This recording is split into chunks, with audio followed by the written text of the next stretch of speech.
All right, so I am still in Harrodsburg, Kentucky. This is the last leg of the trip.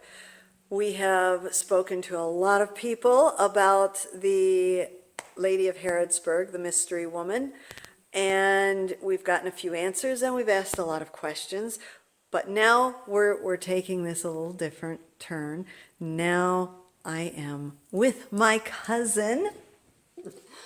And it's because of her that this all kind of started, because I was visiting her when I first, and she told me about the Lady of Harrodsburg.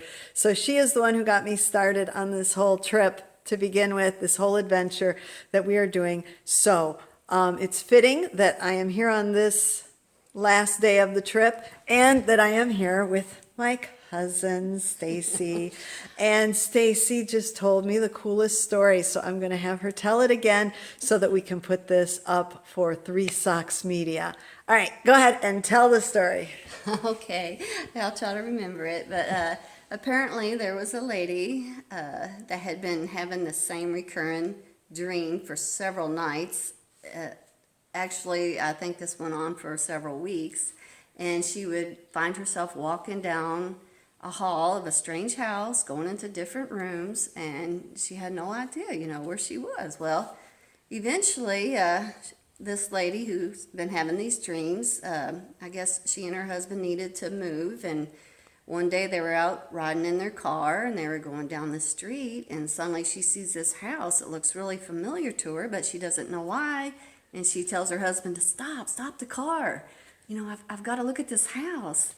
And she gets out of the car and walks up to the door, and she knocks on the door, and the owner opens the front door, and she about collapses. She turns white as a ghost.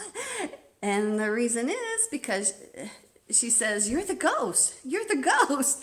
And the lady who was with her husband, who'd been having those dreams, says, "What are you talking about?" She says, "You're the one we've been seeing walking through our house.